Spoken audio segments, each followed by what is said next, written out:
السلام علیکم ناظرین، اسلام آباد سے ظہیر الدین بابر آپ کی خدمت میں حاضر ہے۔ ناظرین، نیٹو کا جو حملہ ہوا ہے اس حوالے سے اقدامات کیے جا رہے ہیں، احتجاج کیا جا رہا ہے، شمسی ایئر بیس کو خالی کرنے کے حوالے سے کہا جا رہا ہے، شمسی ایئر بیس کو خالی بھی کروا لیا جائے گا، مگر کیا مستقبل میں ایسا کوئی حملہ نہیں ہوگا؟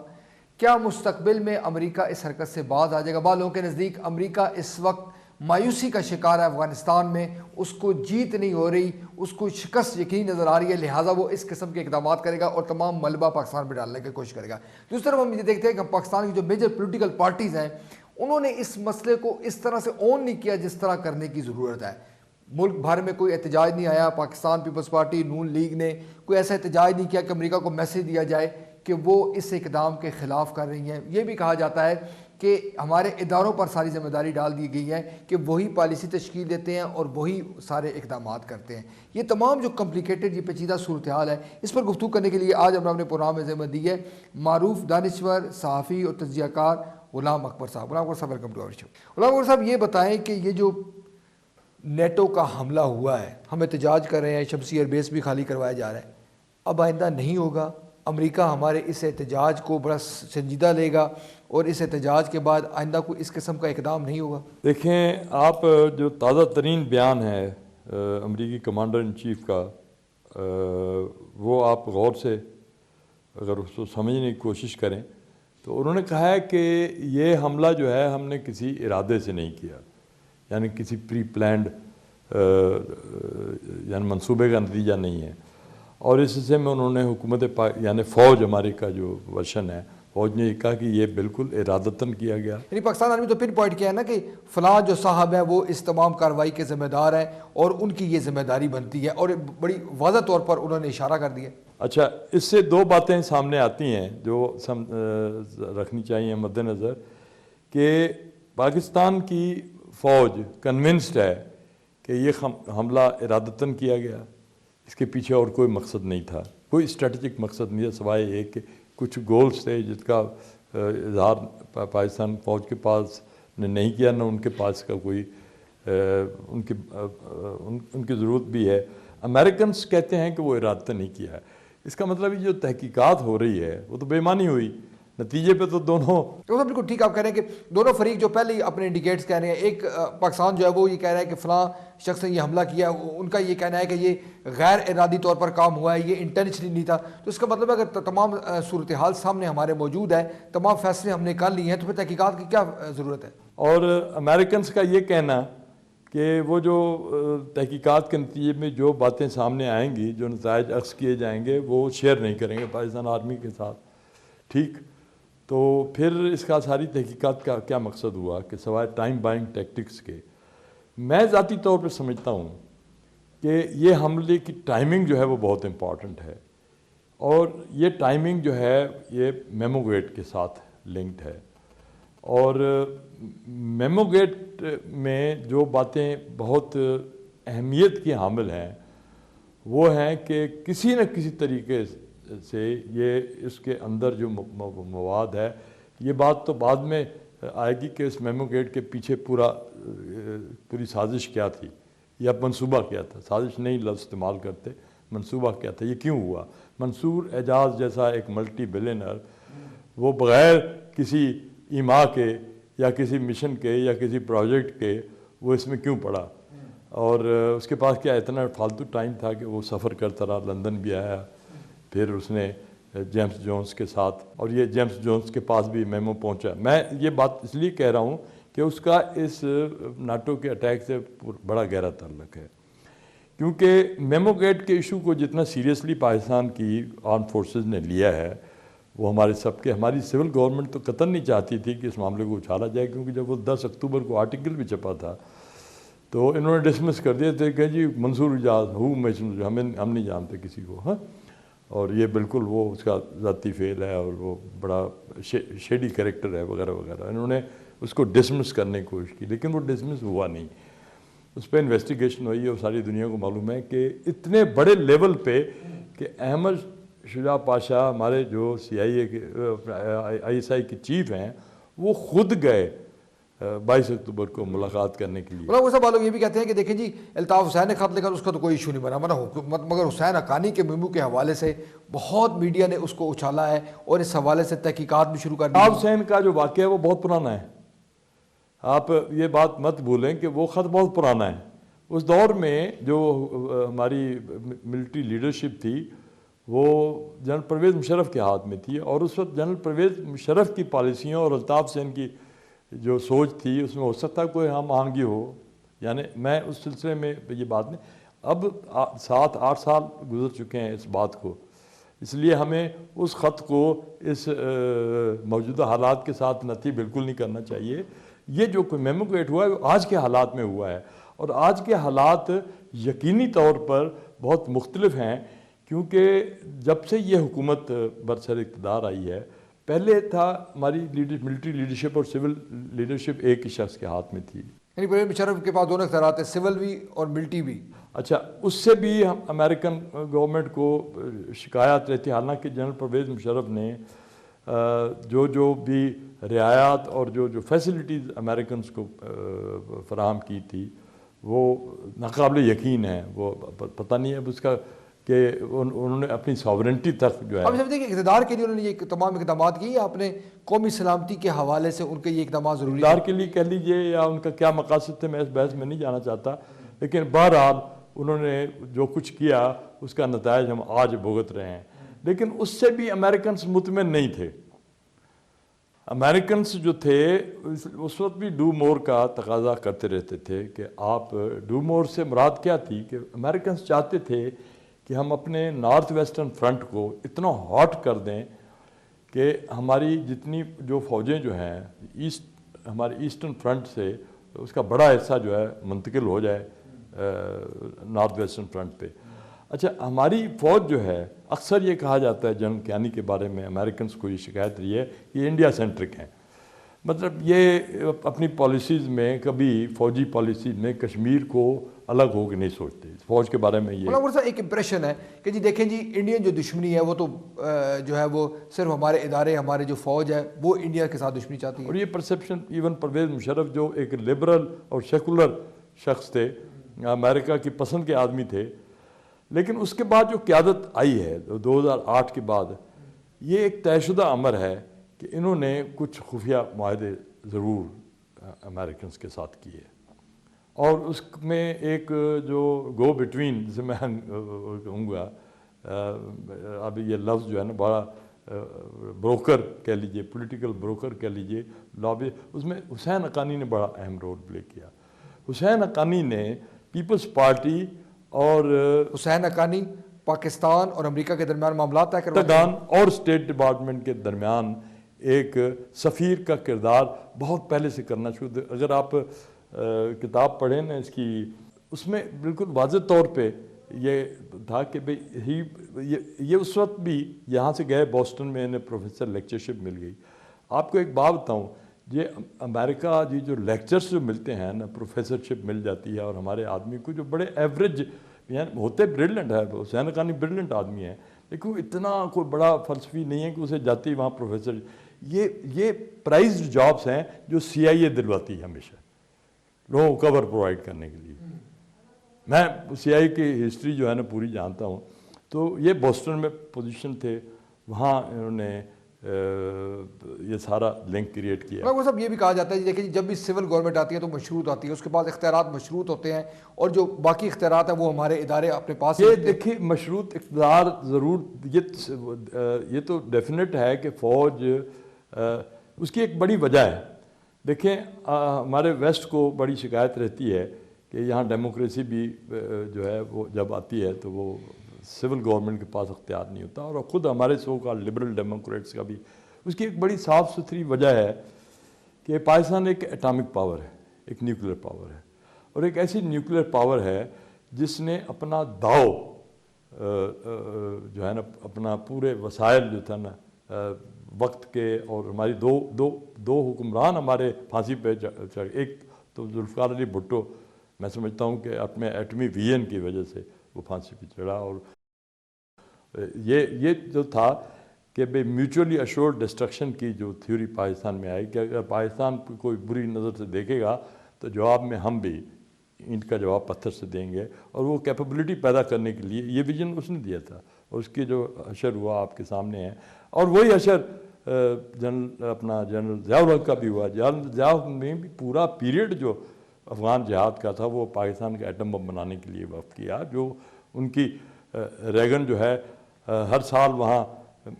ایفیڈیوٹ دیا کرتا تھا کہ پاکستان ایٹم بم نہیں بنا رہا، ایک جھوٹ وہ بھی بولا کرتا تھا اپنے، کیونکہ ان کو ضرورت تھی پاکستان آرمی کی، اور ہم بھی پورے ہماری آئی ایس آئی بھی، آئی ایس آئی کے ساتھ سی آئی کی دشمنی کیا ہے؟ یہی کہ I S I played a very important role, بڑا اہم کردار ادا کیا پاکستان کی نیوکلیئر کیپیبلٹی کو بلڈ کرنے کے لیے۔ اچھا، اب اس میں یہ ہے کہ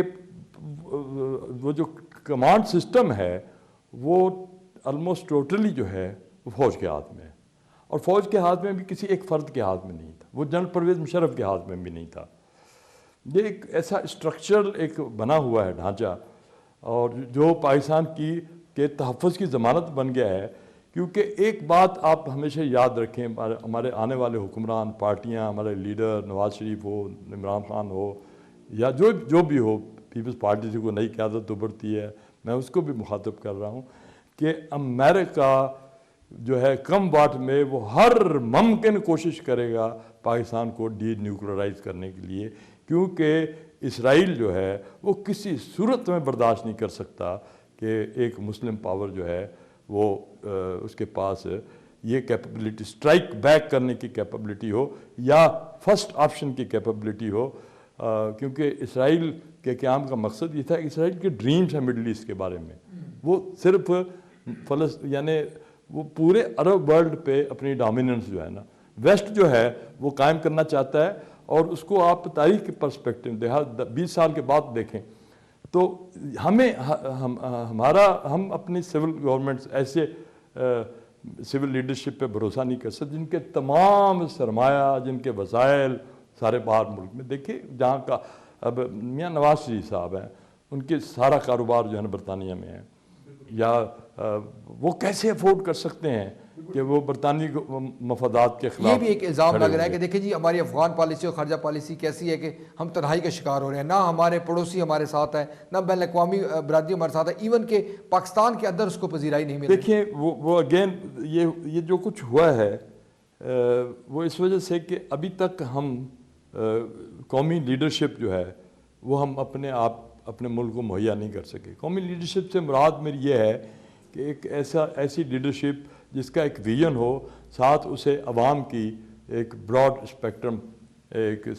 پہ اسے حمایت حاصل ہو، وہ ابھی تک ہمیں نہیں ملی۔ دیکھیے پرویز مشرف آیا، اس نے کوشش کی کہ بھئی ایک ریفرینڈم کرایا جو پرویز مشرف کو متنازع ریفرینڈم کے حوالے سے، ہاں اگر جب وہ آیا تھا، جس وقت آیا تھا 1999 میں، اگر سن 2000 میں، اس سے پہلے 9/11 سے پہلے 9/11 میں تو اس نے یو ٹرن کیا نا، پاکستان کی جو 30 سال کی پچھلی انویسٹمنٹ تھی فارن پالیسی پہ، ہماری ملٹری تھنکنگ پہ، اس نے ٹوٹلی ریورس کر دیا۔ لیکن وہ ایک ایسا بڑا حادثہ ہے جس کے اثرات جو ہے نا اس اب ہم آج بھی بھگت رہے ہیں۔ ہم یہ کہہ سکتے ہیں کہ پرویز مشرف کے تمام اقدامات جو ہے وہ ان کی ذاتی غرض پر مبنی پہ، ذاتی اقتدار کے لیے تھے، نہ کہ ملک کے لیے۔ اپنے آج کو دیکھ رہا تھا، وہ اپنے حال کو دیکھ رہا تھا، وہ مستقبل کو دیکھ ہی نہیں رہا تھا۔ اس کو ویژن ہی نہیں تھا کہ پاکستان جو ہے وہ آؤٹ لیو کرے گا جنرل پرویز مشرف کو، اپنے 10 سال یا 20 سال، اس سے آگے کی بات سوچ نہیں رہا تھا۔ لیکن پاکستان جو ہے ہمیشہ قائم رہنے کے لیے آیا ہے، اور اس کے ہمیشہ قائم رہنے کے لیے ایک بڑی بنیادی ضرورت ہے کہ یہ ہمیشہ ناقابل تسخیر رہے۔ اور ایک بات یاد رکھیں کہ انڈینز ہم امن کی بات تو کرتے ہیں، وہ بھی کرتے ہیں، اور یہ جو یہ جو موسٹ فیورڈ نیشن سٹیٹس جو دیا گیا ہے، یہ پہلا قدم ہے اس اینیموسٹی کو ڈیفیوز کرنے کے لیے، تاکہ دیکھیں انڈینز کی شروع سے کوشش رہی ہے، یہ انہوں نے پروسیس جو تھا ایران لاہور سے شروع کیا۔ میاں نواز شریف سمجھو انہوں نے بڑا مارکا مارا، ایکچولی وہ ہم انڈین ٹریپ میں آ گئے تھے۔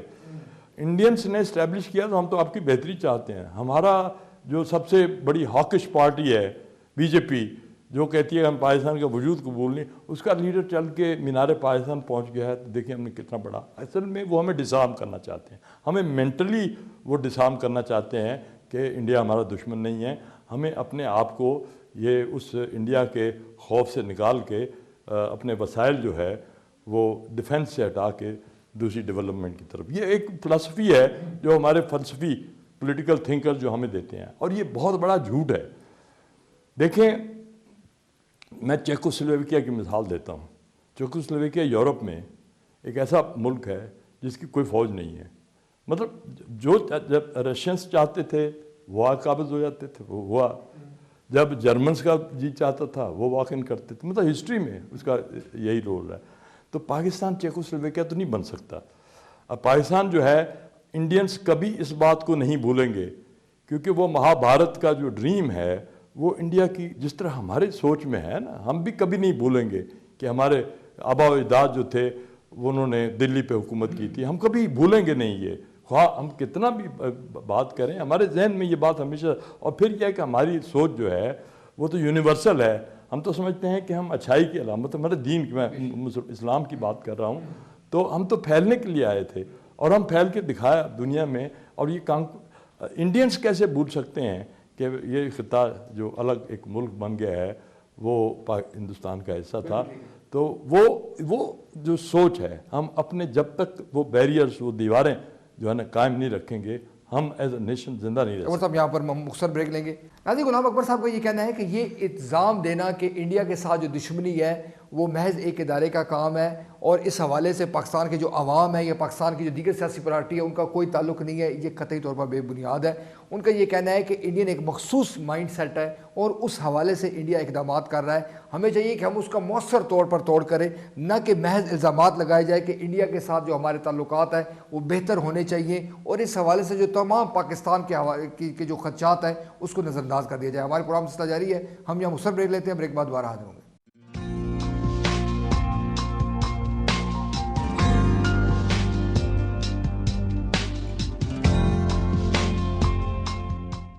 ناظرین ویلکم بیک۔ اچھا غلام اکبر صاحب بالو یہ کہتے ہیں جی دیکھیں انڈیا کے حوالے سے ایک منظم لابی جو ہے یہ کام کر رہی ہے کہ دیکھیں انڈیا کے ساتھ ہماری کوئی دشمنی نہیں ہے، ہمیں انڈیا کے ساتھ دوستانہ تعلقات رکھنا چاہیے، ایک بڑا میڈیا گروپ جو ہے وہ بھی اس حوالے سے اپنا رول پلے کر رہا ہے۔ تو آپ کیا سمجھتے ہیں کہ یہ جو منظم اقدامات کیے جا رہے ہیں اس کا کیا مقصد ہے، کہ کیا اس کا واقعی خطے میں امن ہے یا اس کا مقاصد کچھ اور ہے؟ دیکھیے جتنا بھی انالیسس اب تک آ رہا ہے، اب بھارت کے کو ہم لیتے ہیں کہ تمام پولیٹیکل انالسٹ جو ہیں، جو اکنامکس کو بھی سمجھتے ہیں، وہ کہہ رہے ہیں کہ اگلی 21ویں صدی کی جو بڑی میجر 2 سپر پاورز ابھریں گی ان میں ایک انڈیا بھی ہوگا، انڈیا اور چائنا۔ یہ فیوچر کا ایشیا جو ہے نا، وہ یہ دیکھیے ایک سوچ جو ہے نا یہ بلڈ اپ کر دی گئی ہے، حالانکہ ابھی تک ایسے کوئی شواہد موجود نہیں ہیں جو یہ کہہ سکیں کہ انڈیا ابھی تک 50 کروڑ انڈینز جو ہے نا وہ خطے، انڈیا میں بہت سارے لوگ ہیں جو غربت کے درجے سے نیچے زندگی گزار رہے ہیں، لیکن اس کے باوجود انہوں نے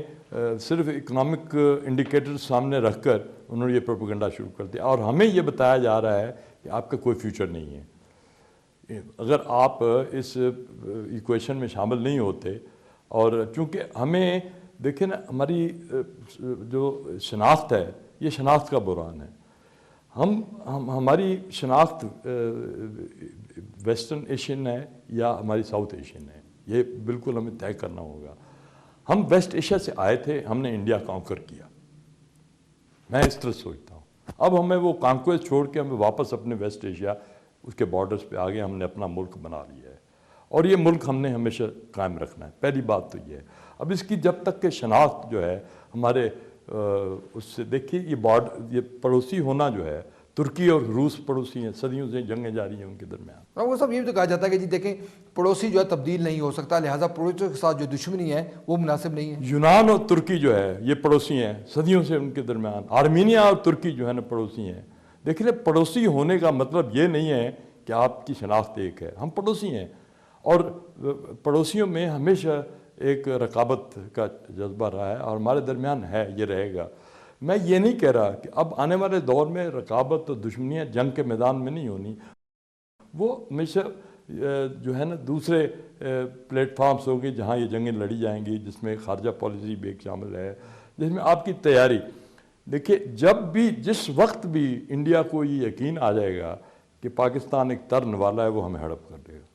یہ بالکل ایک طے ہڑپ کرنے کے بے شمار طریقے ہیں. ہمیں پہلے تو وہ ہمیں پانی سے دیکھنا، واٹر از لائف. میں ہمیشہ کہا کرتا ہوں کہ کشمیر جو ہے وہ 1 کروڑ کشمیری مسلمانوں کے حق کے خودارادیت کا مسئلہ نہیں ہے صرف، یہ بنیادی طور پہ پاکستان کی بقا کا مسئلہ ہے. پاکستان کی بقا دیکھیں، جب پاکستان کی ٹوٹل آبادی، میں 60s کی بات، جب یہ انڈین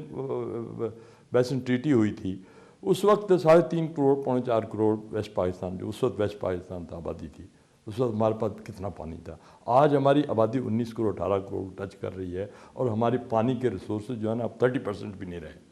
اور یہ ڈپلیٹ ہو رہے ہیں. اب یہ کیوں ڈپلیٹ ہو رہے ہیں یہ ساری دنیا کو معلوم ہے. انہوں نے اتنے بے شمار ڈیم سے بنا لیے اور ہمیں ایک ڈیم بننے نہیں دیا. اور اس کے لیے میں یہ چارج کرتا ہوں کہ انڈیا نے اس پہ کروڑوں روپے جو ہے، کروڑوں اربوں روپے جو ہے ہمارے پولیٹیکل لابیز پہ انویسٹ کیے ہیں. سرحد میں ایک گورنمنٹ ہے، وہ اس پہ انویسٹ کی، ایک پارٹی ہے جو اس کا مشن ہے، وہ کہتے ہیں جی کالا باغ ڈیم جو ہے نا پاسٹ بھی کیسے پاسٹ ہے. صاحب یہ بھی دیکھا جا رہا ہے کہ نون لیگ اور پاکستان پیپلز پارٹی انڈیا کے حوالے سے سافٹ کارنر رکھتی ہیں، وہ انڈین دشمنی کے حوالے سے وہ اس طرح کے اقدامات کرتی ہوئی دکھائی دیتی. اب تو تحریک انصاف کے سربراہ عمران خان صاحب کے حوالے سے بھی یہ کہا جا رہا ہے کہ وہ بھی یہ نہیں چاہتے کہ انڈیا کے ساتھ ایک مہاجرائی یا دشمنی کی جو بنیادیں ہیں اس کو مضبوط تر کیا جائے. جو موجودہ حالات ہیں نا، اس سلسلے میں عمران خان صاحب کی ایک جو اسٹیٹمنٹ کی ہے، جو BBC کو انٹرویو دیا تھا، اس کی بات ہو رہی ہے زیادہ تر. دیکھیں وہ انٹرویو تھا، وہ سیاق و سباق کے بغیر سمجھا گیا ہے. دیکھیں کوئی بھی لیڈرشپ جو ہے وہ اگر پاکستان میں اپنے پاؤں جما نہیں سکتی، جو پاکستان کے مستقبل کے ساتھ غداری کرے گی، خواہ وہ عمران خان ہو یا خواہ نواز شریف ہو، کوئی بھی ہو. دیکھیں نا ہمارے پیپلز پارٹی کے خلاف لوگوں کیوں اٹھ کھڑے ہوئے ہیں کہ ہمارے زرداری صاحب نے آتے ہی کہہ دیا تھا کہ ہم پہلا استعمال نہیں کریں گے. بھئی ایٹم بم جو ہے اس کا تو ہے ہی یہی کہ وہ پہلے استعمال ہوگا تو اس کا کوئی فائدہ ہوگا، ادروائز سیکنڈ باری تو آنی نہیں ہے اس کی. مطلب دیٹ واز. تو ہمیں میں اپنے عمران خان کے ساتھ میری بات بھی ہوئی ہے. عمران خان جو ہے وہ سمجھتے ہیں کہ کشمیر کا مسئلہ صرف نعروں سے حل نہیں ہوگا، ایک افیکٹو پالیسی سے. اس کے لیے سب سے پہلی ضرورت یہ ہے کہ ہمیں پاکستان میں اپنی صف بندیاں کرنی پڑیں گی. ہم اپنی اکنامکس اپنا، جب تک ہم انڈیپینڈنٹ نہیں ہو جاتے. ہماری اس وقت دیکھیے جنگی استعداد جو ہے، ہماری دفاعی استعداد ہے، وہ پوری کی پوری، یعنی اب تو خیر کسی حد تک چائنا کی طرف بھی ہمارا یعنی ڈپینڈنس ہے. چائنا جو ہمارا دوست ہے، جس میں بھروسہ ہمارے بہت، لیکن امریکن ہمارے پاس جس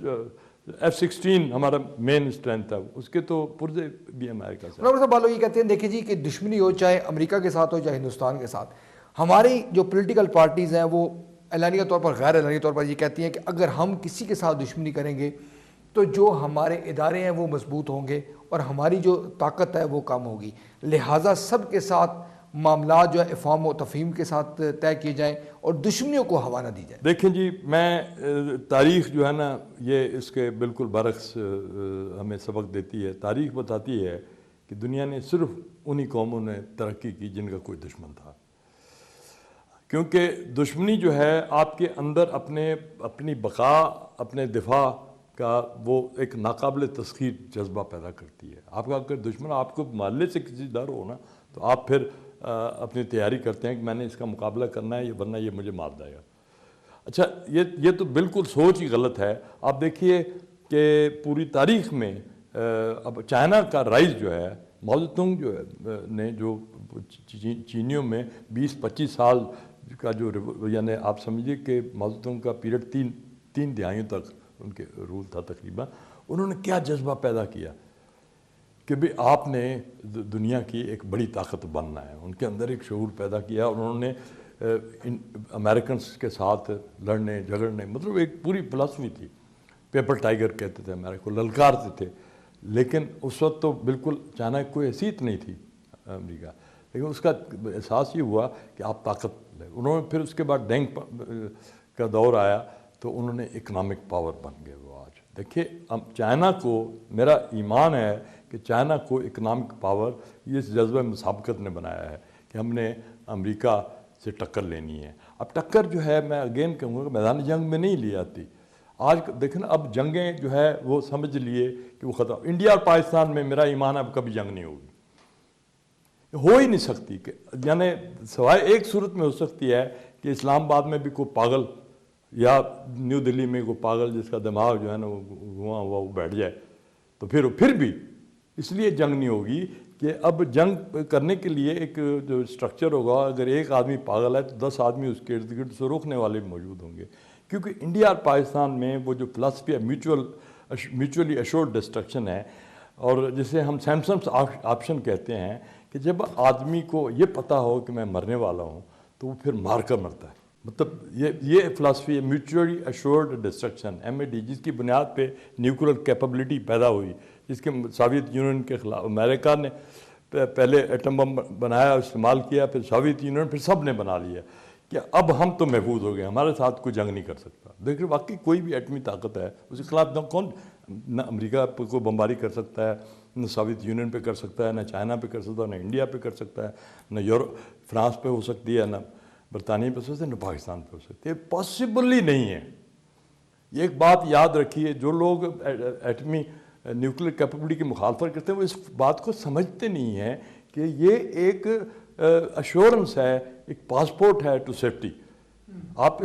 اب ہم نے صرف اکنامک میدان میں تیاری کرنی ہے، اور اس کے لیے ہمیں ضروری ہے کہ ہم خود انحصاری پیدا کریں. ہمارے حکمران جو ہیں وہ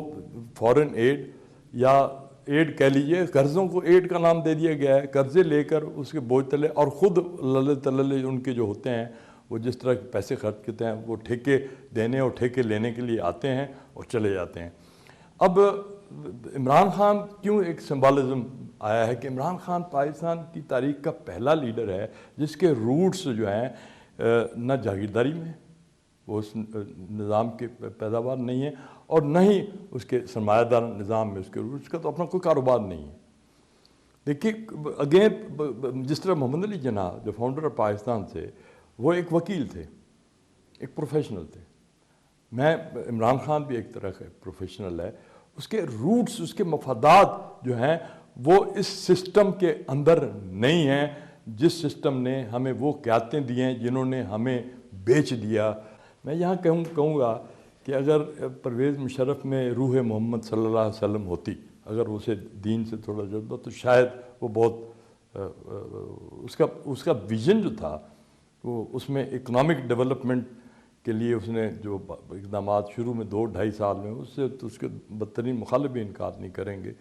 کیونکہ اس کا اپنا کوئی انڈسٹری نہیں تھی. اچھا غلام صاحب، آخری سوال یہ بتائیں کہ کیا نیٹو کا جو حملہ ہے وہ ٹرننگ پوائنٹ ہو سکتا ہے؟ وہ ہمیں امریکی امداد سے ہماری جان چھڑا سکتا ہے؟ کیا امریکہ کی جو امداد ہے وہ ہمارے قومی مفادات کو نقصان نہیں پہنچا رہی؟ کیا خود انحصاری کی جانب ہم راغب ہو سکتے ہیں بحیثیت قوم؟ اس قسم کی کوئی آپ آثار دیکھ رہے ہیں؟ ہاں جی، دیکھیں بالکل، نہ صرف یہ کہ آ گیا، شاید قدرت بھی یہی چاہتی ہے. میں تو دعا کرتا ہوں کہ 1-2 اور حملے ہوں نیٹو والے. ہمیں یہ نہیں کہ اس سے دکھ ہوگا ہمارے لوگ، لیکن ہمیں کم از کم یہ احساس تو ہو جائے کہ ہماری بقا جو ہے اب فیوچر میں اپنے پاؤں پر کھڑے ہونے پہ ہے. اور میں یہاں ایک مثال دوں گا کہ میں 1965 میں ہمارے ایک نیشنل ہیرو تھے MM عالم، جنہوں نے 7 جہاز چند سیکنڈوں میں گرا دیے تھے انڈیا کے. وہ میں نے ان کو انٹرویو کیا تھا اور ان کی بات میرے ذہن میں آتی ہے. کہتے ہیں ہمیں آپ ایک ہیرو کا درجہ دے رہے ہیں. کہتے ہیں میں جب وہ جہاز اڑاتا تھا مجھے شرم آتی تھی کیونکہ مجھے پتہ تھا یہ امریکن جہاز ہے. اگر وہی جہاز وہ ایک ڈبہ بھی ہوتا اور وہ پاکستان کا بنا ہوتا اور میں چلاتا تو مجھے فخر ہوتی. تو ہم دوسروں کی دیے ہوئے جہازوں کے ساتھ کب تک جنگیں لڑیں گے؟ پہلی بات یہ ہے کہ ہمیں اپنے پاؤں پہ کھڑا ہونا، اس کا بڑا آسان نسخہ ہے. میں دیکھنا، میں تحریک استقلال یعنی تحریک انصاف، اتفاق سے میرا تحریک استقلال کے ساتھ بھی بڑا وقت گزرا ہے، اس لیے میرے ذہن میں وہ بھی نام ہے. تحریک انصاف، عمران خان کو میں اس لیے سپورٹ کرتا ہوں کہ ایک ہوپ ہے، ایک امید ہے. باقیوں کو تو ہم آزما چکے ہیں نا، اس کو ابھی آزمانا ہے. ہم ابھی ان کو دیں گے موقع. اچھا، نسخہ بڑا آسان ہے. لوگ کہتے ہیں کہ پروگرام بڑا سمپل ہے. آپ پہلے دن یہاں جو بھی آدمی اس ملک میں انقلاب لانا چاہے گا نا، اسے چاہیے کہ آپ جو ہماری اکانومی ہے اس کی ڈاکومنٹیشن کر دیں. ایک گھر سے شروع ہوں, دوسرے گھر تک, کنارے تک جائیں کہ جتنے گھر ہے زمین کا ایک ایک چپا جو ہے یہ کس کا ہے. یہ جب تعین ہو جائے گا تو یہ ملک پہ جو وسائل ہیں اس پہ ملکیت کس کی ہے, جب یہ پتہ لگ جائے تو پھر ہمیں پتہ لگے گا کہ دولت کہاں کہاں چھپی ہوئی ہے, اور جو مال خزانے میں ہونا چاہیے تھا وہ خزانے تک کیوں نہیں پہنچا. پھر آپ کو بڑا آسان, کیونکہ اس ملک میں, اس ملک کی مٹی کے تلے جو ہے سونا ہی سونا ہے. معروف دانشور, صحافی اور تجزیہ کار اور secretary political affairs Tehreek Insaf, آپ کے آپ کا بہت شکریہ. ہمارے پروگرام وقت ختم ہو گیا. ناظرین, غلام اکبر صاحب کا کہنا ہے کہ نیٹو کا جو حملہ ہے وہ قابل مذمت ہے, تشویشناک ہے, مگر اس میں جو خیر کا پہلو ہے وہ یہ ہے کہ یہ جو نفرت پیدا ہو رہی ہے امریکہ کے خلاف, امریکی امداد کے خلاف, ہو سکتا ہے کہ ہم بحیثیت قوم اس سے چھٹکارا پا لیں. ان کا یہ بھی کہنا ہے کہ ہمارے جو مفادات ہیں اب امریکی امداد سے ان کو ہٹ ہونا جو ہے اس کی ایک روٹین بن چکی ہے. ان کا یہ کہنا ہے کہ شمسی ایئر بیس سمیت بعض ایسے اقدامات کرنے چاہیے جو مؤثر طور پر پاکستان کو امریکہ کے جو اثر سے نکال سکے. ان کا یہ بھی کہنا ہے کہ دیگر جو سیاسی پارٹیاں ہیں جو امریکہ کے ساتھ دوستی کے حوالے سے تمام حدود کراس کرنا چاہتی ہیں, ان کو یہ چاہیے کہ وہ خیال کریں کہ جو پاکستان کے جو قومی مفاد ہیں ان کا کس طرح سے تحفظ کرنا ہے, اور امریکہ کی دوستی میں اس پہلو کو کبھی نظر انداز نہیں کرنا چاہیے. اسی کے ساتھ اپنے میزبان ظہیر الدین بابر کو اسلام آباد سے اجازت دیجیے. اللہ حافظ.